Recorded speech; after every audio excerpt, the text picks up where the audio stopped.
Hello guys! Welcome. So ngayon, naalamin natin kung compatible ba ang Aries at Taurus na magkasama or pagsubok lamang ba sila sa isa't isa? So tingnan natin kung compatible. No? So be open-minded po, hindi halos lahat makaresonate. Ayan, thank you nga po pala sa mga nagsusubscribe, sa mga bumabalik. Maraming salamat. Give me the message, ang Aries ba Taurus ay compatible sa isa't isa o pagsubok lamang? Give me the message, ang Aries sa Taurus ba ay compatible sa isa't isa or pagsubok lamang?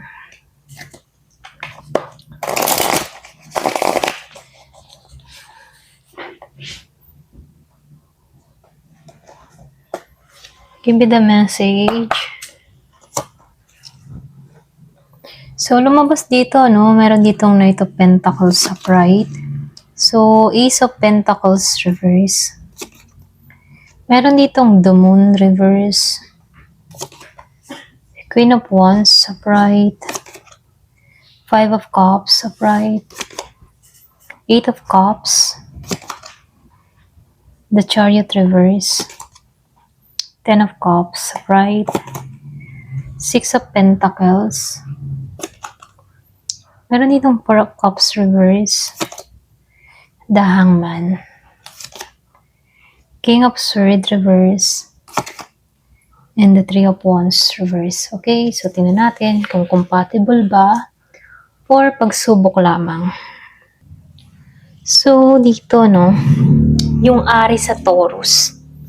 Tingnan natin kung compatible sila dito. So, lumabas ito. Knight of Pentacles upright. Kumbaga, ito yung core energy ng relasyon, no? So, dito, ito yung pinaka-ugat ng connection. Nakikitaan ko dito, no? Ito yung pinaka-ugat ng connection. So, ibig sabihin, hindi ito pabigla-bigla o laro lang. Lumalabas dito, merong potential for long term pero mabagal. Kailangan ng maraming pasensya at maraming susubok. Okay? I mean, maraming pagsubok. So, ibig sabihin, yung Aries kasi, siya yung tipo ng tao na gusto mabilis. Yung Taurus, gusto sigurado. Dito pa lang, may tension na. Alam mo yon. So, dito, dahil sumabay itong Ace of Pentacles reverse, no? Yung bang tipo na may pagkakataon na sayang yung mga opportunity dito, no? Kung hindi pareho yung timing. Para bang may pwede sana pero hindi pa ngayon. Alam mo yun? So, nakikitaan ko dito na yung energy dito, no? Hindi dahil walang pagmamahal, kundi dahil hindi sabay yung readiness. Pwedeng pagtagpuin kayo pero hindi pa kayo sabay na handa sa isa't isa, no? So, ito lang nakikita ko dito, no? So, dito sa the Moon reverse, kumbaga sa the Moon reverse, no? Meron akong nakikita ang emotional and psychological layer. Alam mo yon? So, ibig sabihin yung moon reverse, ano? Ito yung unti-unting nabubunyag na totoo. Alam mo yun? Unti-unting nabubunyag yung totoo.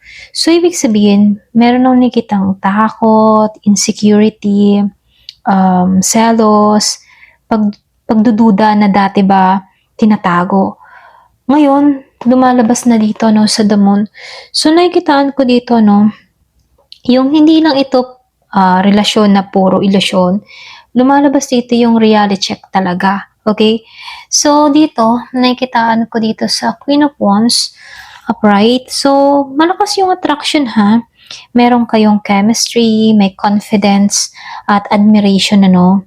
Isa sa inyo, madalas yung Aries energy dito, yung nagbibigay ng apoy at tapang sa relasyon. Okay? So, dito, nakikitaan ko rin dito, no, sa Five of Cups upright. Meron akong nakikitang sakit or panghihinayang, may nasabi o nagawa na pinagsisihan. So, hindi ito walang pakialam na relasyon, ano.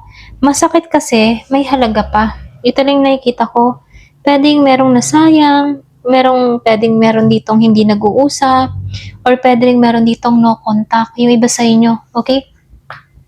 So, So dito, nakikitaan ko rin dito sa Eight of Cups upright, meron ditong pace na gustong umatras or lumayo para protektahan yung sarili, okay? Hindi naman ito agad na breakup energy, yung iba sa inyo ha, kundi nakikitaan ko dito, merong lumalabas dito na emotional withdrawal kapag napapagod na, okay? So dito, meron nung nakitang angel number 444 kung madalas mong makita, okay?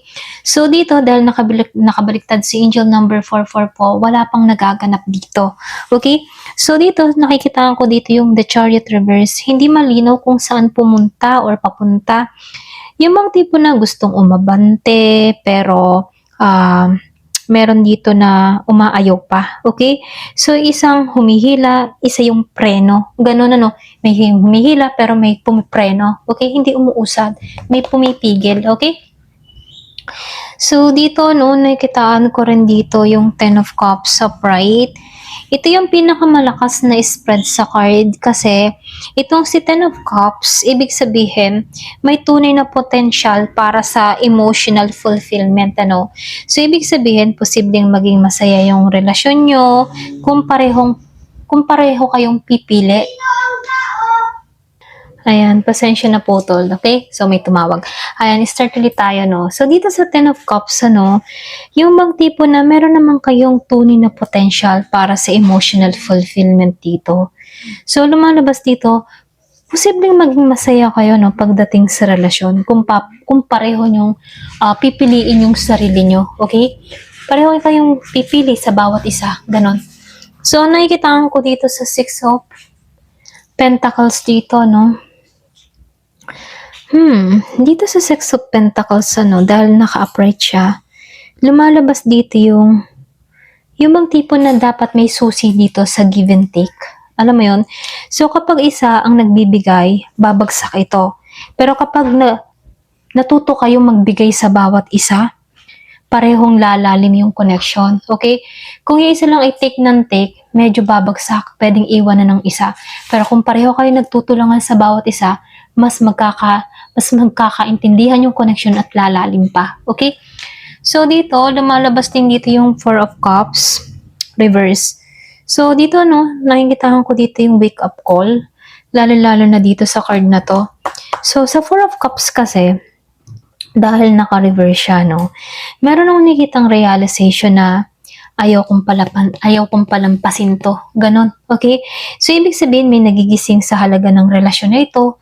So, ito lang nakikita ko, no, para bang meron ditong nagising na ayaw niyang palampasin tong connection na to. Ganon.